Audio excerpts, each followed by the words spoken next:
আল্লাহ পাকের যিনি প্রতিনিধি হবেন এটা হলো খেলাফাতুল্লাহ, খলিফাতুল্লাহ। এই প্রতিনিধি হওয়ার জন্য 4টা গুণ থাকতে হবে। কয়টা? 4টা। খুব ভালো করে বুঝি। 1 নম্বরের গুণ হলো কোরআন হাদিস, অর্থাৎ আল্লাহ পাকের আইন সম্পর্কে যিনি সবচাইতে বেশি জানেন। 1 নম্বর, আল্লাহ পাকের আইন যিনি সবচাইতে বেশি জানেন, এটা 1 নম্বর। 2 নম্বর, আল্লাহ পাকের আইন তার নিজের ব্যক্তি জীবনে, নিজের পারিবারিক জীবনে, নিজের সামাজিক জীবনে যে সবচাইতে বেশি প্রতিফলন ঘটিয়ে থাকে। জানে অনেক, ইবলিসের মতো, কিন্তু পালন করে না, লাভ নাই। তাই যিনি বেশি জানেন, যিনি বেশি পালন করেন, এই 2টা থাকতে হবে। আর 3 নম্বর, তাকে উদ্ভাবনী শক্তির অধিকারী হতে হবে, তাকে উদ্ভাবনী প্রজ্ঞার অধিকারী হতে হবে।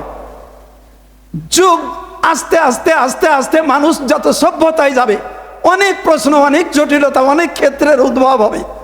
তাৎক্ষণিক যে শাসন ক্ষমতায় থাকবে তিনি যেন একটা প্রগতিশীল সিদ্ধান্ত তাৎক্ষণিকভাবে দিতে পারেন, এই যোগ্যতা তার মধ্যে থাকার লাগবে। আমি প্রত্যেকটা শর্ত কোরআন হাদিসের আলোকে উদাহরণ দিয়ে বুঝিয়ে দেবো ইনশাল্লাহ। আর 4 নম্বর, তার মধ্যে নিয়ন্ত্রণ প্রজ্ঞা থাকতে হবে। কি? মানুষকে কন্ট্রোল করার যে প্রজ্ঞা, এই প্রজ্ঞা অর্থাৎ এই স্পেশালিটি তার মধ্যে থাকতে হবে।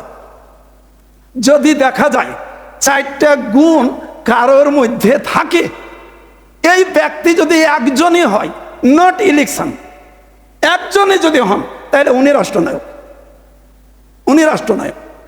এখন কথার কথা, এই 4টা গুণ যদি 2 জন ব্যক্তির মধ্যে থাকে তাহলে তো মুশকিল। ইসলামী শরীয়ত যে 4টা বৈশিষ্ট্যের কথা দিয়েছে, যদি 2 জন ব্যক্তির মধ্যে থাকে, তাহলে এই 2 জন ব্যক্তির মধ্যে তখন ইলেকশন, তখন আসবে ভোট। তখন কি? তখন ভোট আসবে। তার মানে ইসলামী শরীয়ত পরিপূর্ণ তার মধ্যে আছে, এখন ভোটাধিকার আসবে। আমি একটু উদাহরণের মাধ্যমে কথাটা ক্লিয়ার করি। একজন মসজিদে ইমাম দেওয়া হবে, তো এই ইমাম হিসাবে মনে করেন যে 3 জন প্রস্তাবককে পাওয়া গেল। এখন প্রথমেই যদি বলা যায় যে এই মসজিদে তো মোট সদস্য সংখ্যা 100 জন লিস্টেড, তো এখন ভোটাভুটি করা হলো, সর্বোচ্চ ভোট পেলে একজন, বুঝতে পারলেন, 50টা, ওকে নিয়ে ওকে ইমাম বানিয়ে দিলেন। ও কিন্তু ধরেন নামাজের মশলাও ভালো জানে না, ও কেরাতও ভালো জানে না, ও বেশি পরেজগারও লয়, ওর, বুঝতে পারলেন, বয়সও বেশি সিনিয়রও লয়। এখন এই ইমামকে যদি ভোটাধিকার দিয়ে ইমাম বানিয়ে দেন, নামাজগুলো কি ঠিক হবে না 12টা বাজবে? কি বলেন? 12টা বাজবে। এটা আপনারাই কিন্তু এখন ফতোয়া দিতে পারবেন, 12টা বাজবে। সুতরাং আগে দেখতে হবে যে ইমামের যোগ্য 1 নম্বর, কোরআন মজিদের তেলাওয়াত কার শুদ্ধ, ঠিক আছে। সবচাইতে কে নামাজের মশলা বেশি জানে, ঠিক আছে। 3 নম্বর, সবচাইতে কে বেশি পরহেজগার, ঠিক আছে। সবচাইতে বয়স কার বেশি, ঠিক আছে। ইত্যাদি গুণগুলোতে যদি দেখা যায় যে না একজনই আছে, ইমাম করে দেন।